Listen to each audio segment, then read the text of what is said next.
We are already a full week into the MLB season, so it is time for some overreactions. Welcome back to Good Sports For You, where we are talking about good sports for you. And before I hop into all of my overreactions, I want to remind you to like, comment, and subscribe. I appreciate it so much. The channel has been growing so much, especially because of my series. So thank you all for subscribing and following along. I appreciate every single one of you. So the order of operations for today is we're going to start off with my takes and overreactions that I think basically everyone can get behind, that I wouldn't even consider overreactions. And then by the end, it's going to be ones that you're going to be like, whoa, take it easy, slow it down, right? So our very first one, we're going to have the ABS system is fantastic. And it has worked phenomenally well. I think it has made the viewing experience as a fan a lot more fun, honestly, because it adds a whole entire new level of strategy about like, who are you going to let challenge? Who are you going to be like, you cannot challenge? For example, like for my Milwaukee Brewers, like I do not want to see Jackson Chourio challenge a single ball or strike.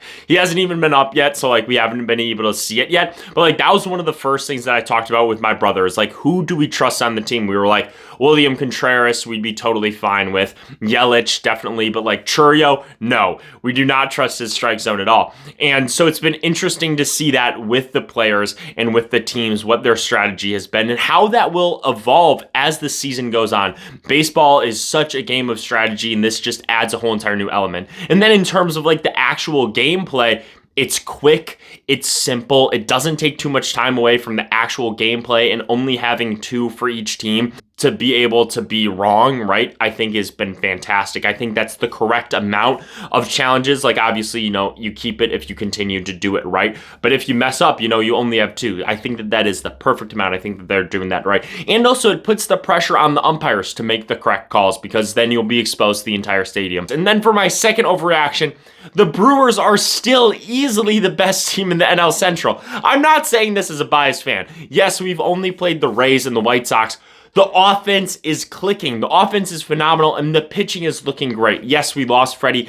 It doesn't matter. Kyle Harrison was looking fantastic, right? We still have Chad Patrick. Quinn Priester isn't even up yet. Woody was looking so good. Mizorowski is striking out batters left and right. Brandon Sprout struggled, right? We get that. But at the end of the day, the Brewers just do what they do. They replace guys in the rotation. They replace guys in the lineup. This team is looking just as strong as the team last year. They should easily be the favorites to win the NL Central. And then my second take, it still has to do with the Brewers, but specifically this guy right here, my boy, Bryce Terang, obviously, got to give him a big shout out, is that Bryce Terang's power was not a fluke last season. He still is hitting so well. He has an OPS that's well into the thousands right now. And yes, it's a small sample size, but I still believe that he will be hitting at a high level. He was doing it in the World Baseball Classic. He was the best hitter on the Team USA, which is insane to say. He also already has a home run. And for like one home run for Bryce Terang in the first 6 games, that's a great sign. Like so genuinely, I'm so excited to see what he does.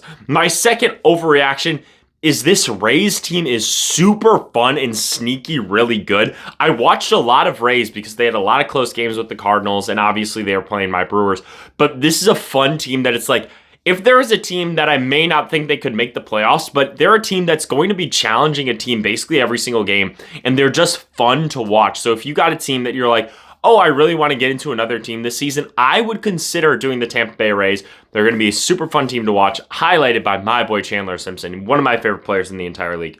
My next take, Yordan is back and here to stay, and with that, the Astros are suddenly contenders once again, if not the favorites to win the AL West. Yordan Alvarez is such a big part of the offense. It's like, it's impossible to overstate how important he is. Like, his bat is just so powerful. I genuinely think that he's a top 3 hitter in the MLB when he's healthy. I think it's him, and it's Judge, and it's Ohtani, and that's the top 3. Not necessarily in that order. And seeing him back and healthy, he is just crushing the baseball, and with that, you are seeing success.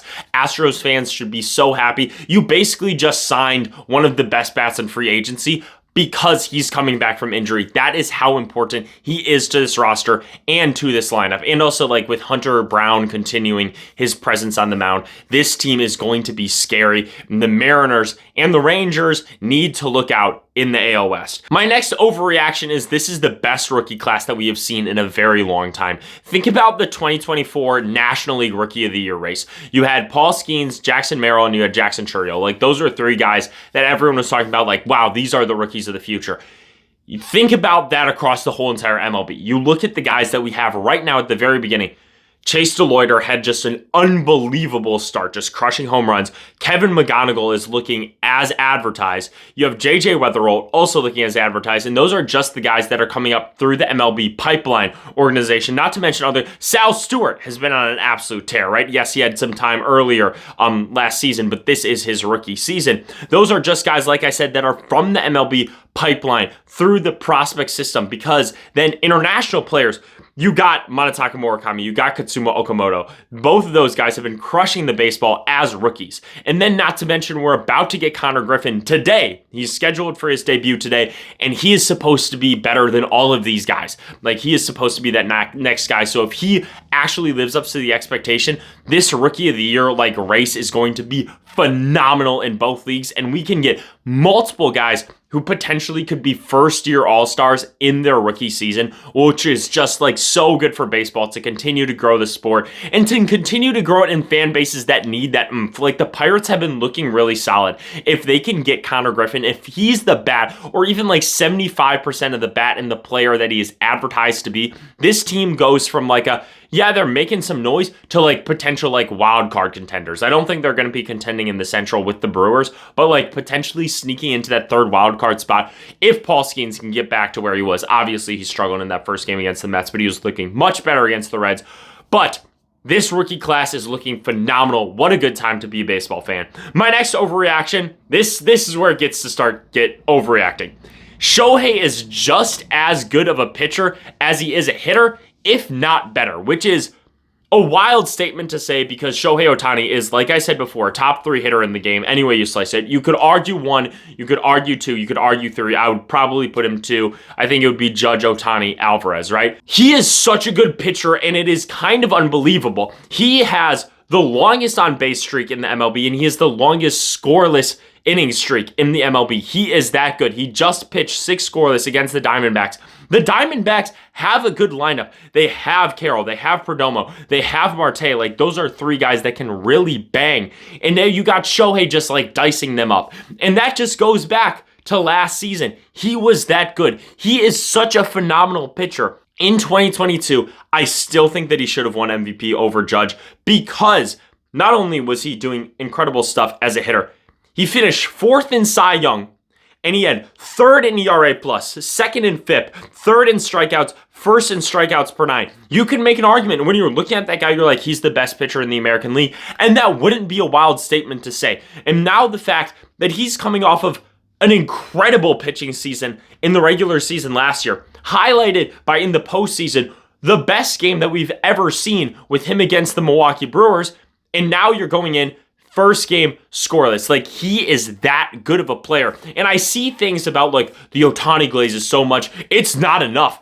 Give me more Ohtani glaze. He is the best player in the world. He's the best player that we've ever seen. The MLB should be posting him multiple times a day, every single day. I do not care if you get Ohtani fatigue. Like, that is on you. If you get Ohtani fatigue, that is totally a you problem. The MLB needs to keep pushing him. We need more Ohtani appreciation because he is that good of a player. Moving on to my next take is this Kyle Tucker signing is looking dreadful. Like, this could be the worst contract in MLB history. He's getting paid $60 million a year to be a very good hitter, and he is not doing that at all in the first few games. Like, that's just awful. And on top of that, I'm going to pair that with Bo Bichette. Signing is a total miss. He has been a bad defender. He already has an error on the season, and his hitting has just been atrocious. He has negative WAR.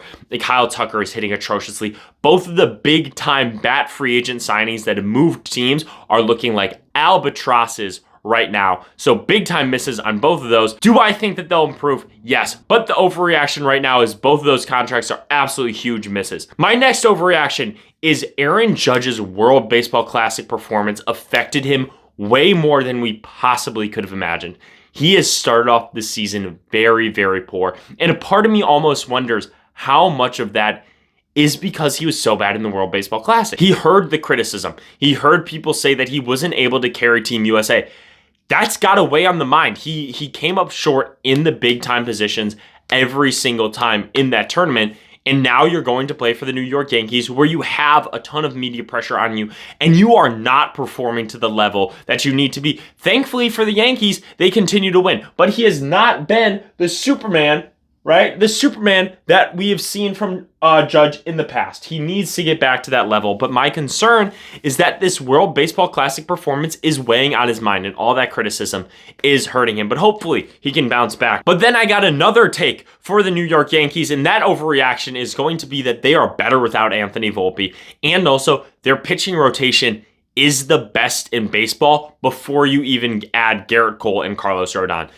Anthony Volpe, we know his struggles. We know that he has struggled and struggled and struggled.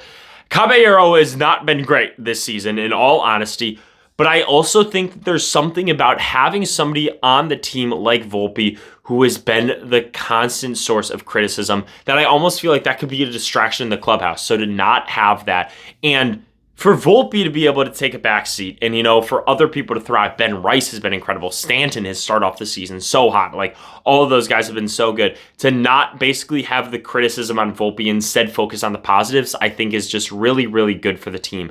Will he get traded? I don't know. I think he's going to get back from his injury, and I think he's going to play. I think that Aaron Boone is going to make him play. Whether that's for the better or the worse, I kind of think that right now it would be for the worse if he comes back. And then when it comes to the pitching side of things, like Max Fried has been dominant. Cam Schlittler, it looks like it wasn't a fluke. He is looking like one of the best pitchers in the league, not one of the best young pitchers in the league, one of the best. The Ryan Weathers, like, he had a great first game. Will Warren was great, If those guys can produce, when you get Rodon back, when you get Garrett Cole back, like, this rotation is going to be scary. I mean, if you got a 5 of, let's say if Cole's your ace, which I don't even know if he would be right now, but let's say Cole's your 1, Max Fried's your 2, let's say Carlos Rodon is your 3, you got Schlittler in the 4, Ryan Weathers in the 5, and then you got like Will Warren as like your 6, that is such a good rotation. And then if Judge can get back to where he needs to be, that is such a scary team. Like, unbelievably good, especially with, like I said, that rotation. If Ryan Weathers can be anything, if Cam Schlittler can continue to stay the course. But right now, the overreaction is that they are looking so good, and it is because of their pitching and because of their rotation, which I feel like isn't something that you hear a lot from the Yankees. It's normally offensive based, so it's nice to see them having a real rotation. My next overreaction is that Shea Langoliers is this season's Cal Raleigh, if not better. And then my next question is going to be, at what point does a hitter like Aaron Judge need to be worse, or what position does a catcher need to be better for them to win MVP, over like the huge hitting of Aaron Judge? So it's like, if Aaron Judge, if his OPS is like 200 points lower than it is next season, I think it will go to the catcher. If it's 100 points lower, I still think it'll go to the catcher. If it's 50 points lower, I think it would probably go Judge. Like, where is the line of how much better does the hitter need to be for the catching position to matter more? All those things. But like right now, Shea Langoliers is crushing the baseball. He's been at the top of my MVP ladder for multiple days now. So hopefully he can keep it up, because that would just be so much fun to have another great catching season. And then my next overreaction is the Marlins are like low-key good. I know that they've only beaten up on bad teams, but like they've looked really solid. I mean, Sandy's going out there and chucking complete game shutouts this early in the season is absolutely bonkers. This is normally the time where, teams are like, hey, you kind of got a pitch count. I mean, he almost did have like a pitch limit, because I think he pitched to Maddox, which is under 100 pitches for a complete game shutout.